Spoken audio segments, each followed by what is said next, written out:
목요일 아침 외신 브리핑입니다. 어제 우리 증시 보고서 깜짝 놀란 분들 많이 계실 텐데요. 제가 지난번에 한번 말씀드렸지만 이 코스톨란이라는 경제학자는 이거를 개를 데리고 산책하는 이 주인에다가 비유를 했습니다. 그래서 우리나라 미증시 사실 좀 격차가 그동안에 좀 많이 벌어져 있었는데요. 강아지를 데리고 주인이 산책을 하다 보면은 이 강아지는 앞서거니 뒤서거니 하면서도 결국 같은 방향으로 간다는 거죠. 제가 외부 어디 세미나에서 이런 얘기를 드렸더니 어떤 분이 우리나라를 지금 개에다 비유하냐고 좀 화를 내시는 분도 있는데, 어쨌든 트렌드를 같이 간다. 그리고 중요한 거는 오늘 미증시 조정에 대해서 우리 증시가 어떻게 반응하느냐. 어제 많이 오른 것만큼 오늘이 또 중요한 날이 되겠습니다. 자, 외신 브리핑. 미증시 조정을 가져왔던 이슈를 제일 먼저 살펴보기로 하죠. 또 오랜만에 연준이 도마 위에 올라갔습니다. 마켓워치 보시죠. 자, 양적 완화. 영어로는 퀀터테이티브 이징이라고 하는데요. 요 처음 제가 접한 것은 금융위기가 한창이던 2008년도였는데요. 일단 뭐 단어의 요 생김새도 좀 그렇고 우리말로도 양적 완화 어딘지 모르게 좀 어색했었는데 한 5년째 계속 듣다 보니까 이게 좀 친시장적인 이런 모양으로 보인다 그럴까요? 일종의 착시 효과라고 할 수도 있죠. 근데 이 양적 완화로 인해서 사실상 글로벌 경제가 침체에서 벗어나긴 했으니까 뭐 그만큼 효과는 있었다고 인정을 해야 되겠고요. 게다가 이제는 일본까지 양적 완화에 나서면서 다른 건 몰라도 금융시장에서만큼은 전 세계적인 유행어가 됐죠.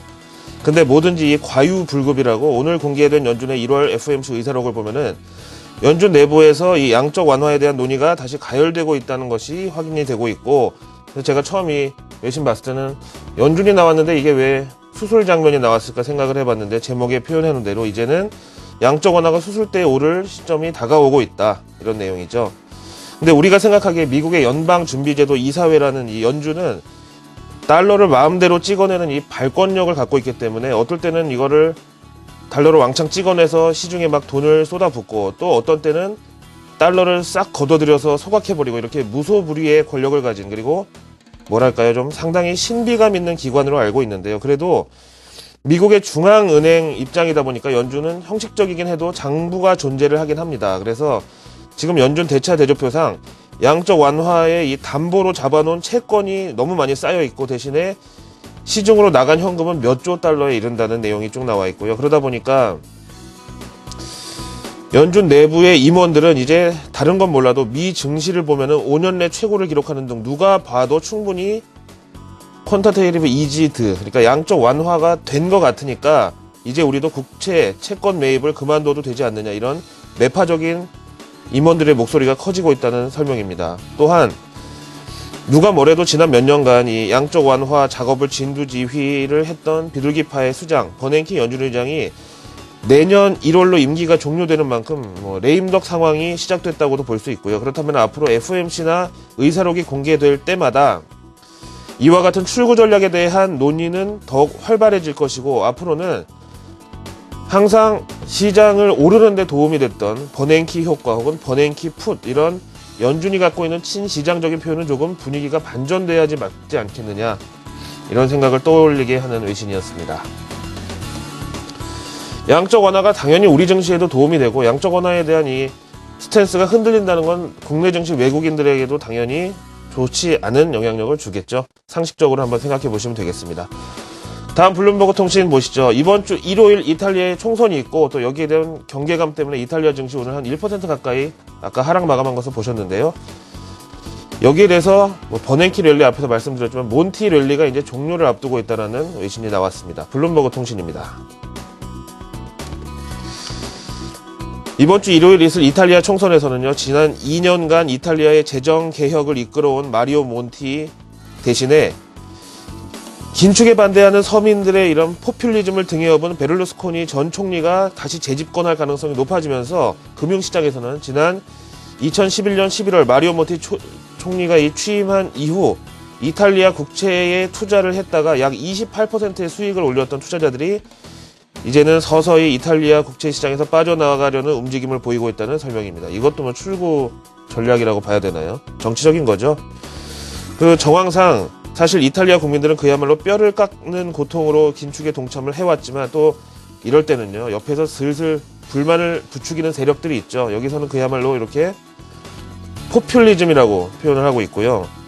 우리나라도 뭐 한때 광우병이니 뭐니 진짜 이 포퓰리즘의 광풍이 불었던 적이 있지만 결국 지나고 보면은 이거를 이용했던 정치인들만 득세를 했고 득을 받고 일반 국민들은 경제적으로나 사상적으로 더욱 피폐해져 버렸다는 거죠. 근데 유로존에서 그리스, 스페인 그리고 이 이탈리아처럼 재정 적자가 너무 과도해서 자이든 타이든 어쨌든 혼합이든 또 긴축을 시행해야 되는 나라들일수록 다들 이렇게 한 번씩 포퓰리즘의 홍역을 치렀는데 그야말로 마른 수건을 쥐어짜려는 이 정부를 야속하다고 느끼는 그 나라 국민들의 심정 그리고 못 살겠다 갈아보자 뭐 이런 심리도 충분히 다 이해는 됩니다만은 대승적으로 놓고 보면은 지금 사실상 외부 자금의 수혈이 없이는 자력갱생이 불가능한 이들 국가들의 이런 포퓰리즘은 해외 투자자들을 떠나게 만드는 그런 자명한 리스크라고 볼 수밖에 없죠. 따라서 이탈리아 증시와 채권 시장은 이번 주에 상당히 큰 테일스핀 그러니까 요동을 친다고 각오를 좀 해야 되겠고 유로존 리스크는 뭐 어떻게 보면 해묵은 악재이기도 합니다만 또 그럴 때마다 여전히 영향력 있는 악재라는 점에서 주의 깊게 봐야 되겠죠. 자, 이번에는 마지막으로 뭐 시장에 대해서 좀 공부를 해보는 이런 관점으로 보겠습니다. 소로스 죽지 않은 샤프함 이런 기사가 올라왔네요. 포브스지 컬럼입니다.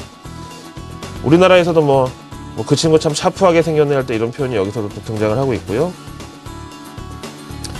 지금 사진에 보시는 조지 소로스는 뭐 몇 번 우리 이 외신 브리핑에서 소개해드린 적 있는 그야말로 전설의 투자자로 잘 알려져 있고요. 또 한 번 뭐 간단하게 말씀드리면 이 사람은 헤지 펀드계의 대부지만 아이러니하게도 어떤 포지션에도 헤지를 안 한다는 거죠. 즉 위험 관리 뭐 따위는 모르는 사람인데 그냥 어느 한 방향으로 항상 몰빵인데 항상 맞고 항상 맞추고 항상 돈을 따고 이런 거죠. 아무튼 이 조지 소로스는 자신이 만든 퀀텀 펀드의 대표 자리를 내놓고 공식적으로는 은퇴를 했지만 그야말로 이제는 전업 투자자 자격으로 개인적으로 투자를 계속하고 있는데요. 가장 최근에는 지난 11월 엔화 약세 포지션에 간만에 또 몰빵을 한 게 대박이 나서 현재 10억 달러 우리 돈으로 1조 1천억 원가량의 수익을 내고 있고요. 그리고 또 상품 시장에서 금에다가 왕창 숏을 쳤는데 이게 알려진 이후로 금 가격이 최근 6개월 내 최저치까지 내려앉았습니다.